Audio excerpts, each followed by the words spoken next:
What's up everybody, Jesse here with some awesome news about the Mask DLC and their abilities in DLC Pack 1 for Breath of the Wild, which Nintendo is calling Trial of the Sword. I know a lot of people were excited about the different masks and armor sets, but sadly not all of them are as useful as the Corrick Mask, which states, a mask inspired by those fun-loving Korrocks. It shakes when one is hiding nearby. If sold, this rare find can't be replaced. So with 900 Korrocks in the game, this mask is probably going to be the most useful out of all of the DLC packs. But let's move on to the most interesting mask, Majoras Mask. Its description says, an eerie mask passed down from ancient times. Wearing it makes it harder for certain enemies to spot you. If sold, this rare find can't be replaced, which is basically what all of the DLC items say. It's odd seeing a mask that's supposed to be really powerful having a defense stat of just 1. Maybe having it fully upgraded will unlock something special. Basically, the special ability of this mask and the way it works is, if you've ever been spotted by an enemy like a Bokoblin or a Lynel, and they look in your direction with the question mark above their head, but haven't actually tried attacking you yet, it's because they are aware of you or something being there, but they haven't actually seen you yet. And this mask makes it so that it'll be even harder for them to spot you.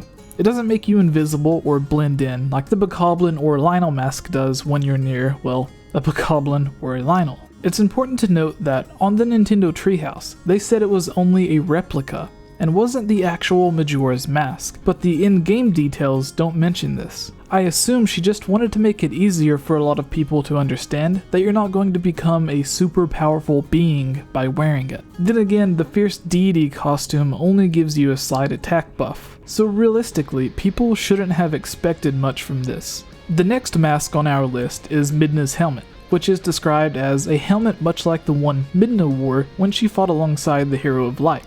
While it doesn't have any special abilities, it does have Guardian Resist up. Wearing the mask does let you see Midna's trademark red hair waving around, but not too much else. Basically, this mask, or helmet, made me really just want to see the fused shadow, which has actually been debated by many fans who believe it is even more powerful than Majora's Mask. But again, that's all debatable. Maybe in DLC Pack 2, Nintendo will announce a second wave of DLC masks and armor. Just some wishful thinking. Our first full outfit is the Phantom Armor, which has some pretty cool pink neon lights on the back.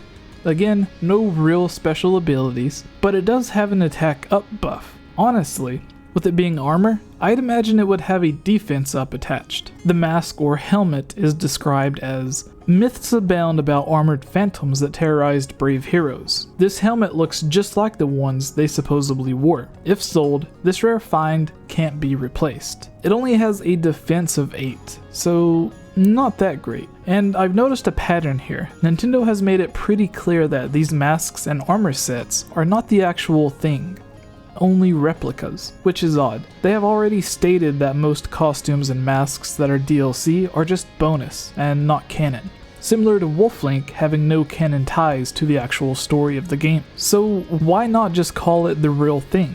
Sure, carrying around a powerless Majora's Mask wouldn't be too exciting, but it would be better than just a replica. Even with the Phantom Armor, it's not like it was a one-of-a-kind item. Many existed, so why would it be that hard to assume it was a legitimate piece of armor? Anyways, moving on to the other pieces of the Phantom set. The Phantom Armor also has an attack up with a defense of 8 at its base, and has an identical description. The final piece to this set of armor are the Phantom Greaves, which, you guessed it, also have a defense of 8.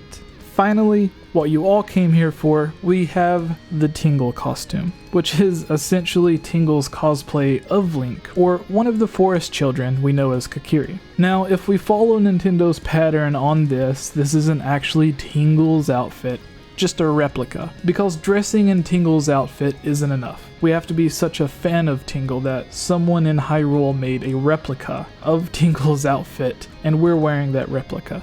So we're cosplaying as Tingle, cosplaying as Link.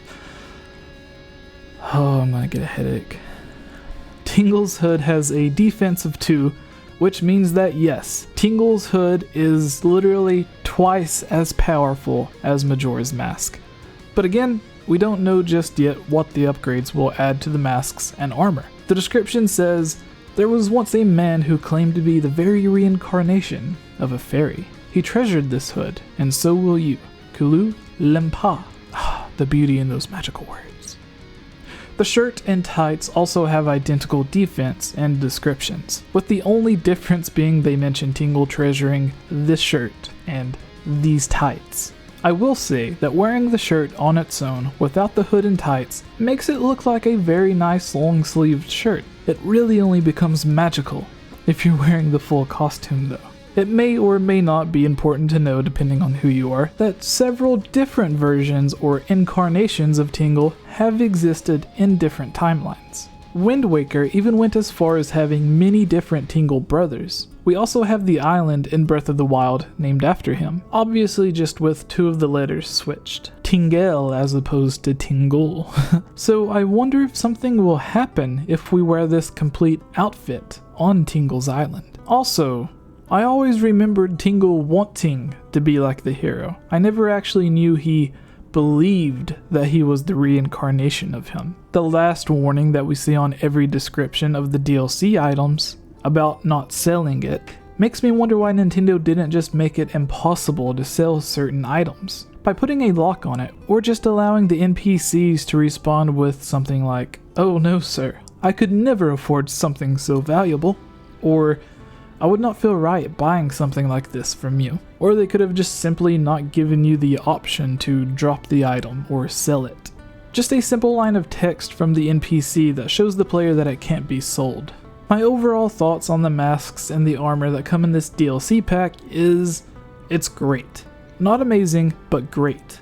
Considering that the main DLC you pay for with the $20 is for the new dungeon and the story DLC in Pack 2 and the Master Sword trial in DLC Pack 1, I basically consider these masks to be a bonus. After all, when most of us purchased the DLC, we didn't even know we would be getting more masks or more outfits. So all I have to say is, thank you Nintendo for giving us even more than you advertised when first announcing the DLC. I want to thank you all for watching this video and welcome to the End Slate. If you're a fan of these videos, please subscribe and comment below to let me know your thoughts. If you would like to support this channel, please consider supporting on Patreon, where you can watch videos like this early and help me create longer videos like the top 10 best and worst of Ocarina of Time, Breath of the Wild, and the top 5 official Zelda games that have either been cancelled or just went unreleased. Finally, a huge thank you to this month's supporters: George Says Hi, Link Uses the Triforce, Transcendent Sacred Courage, Glenn Cassio, Prey Warrior, Victopedia, Rusty Caulfield, Robert W., Amanda Pina, Lunarium, Chris Gasparin,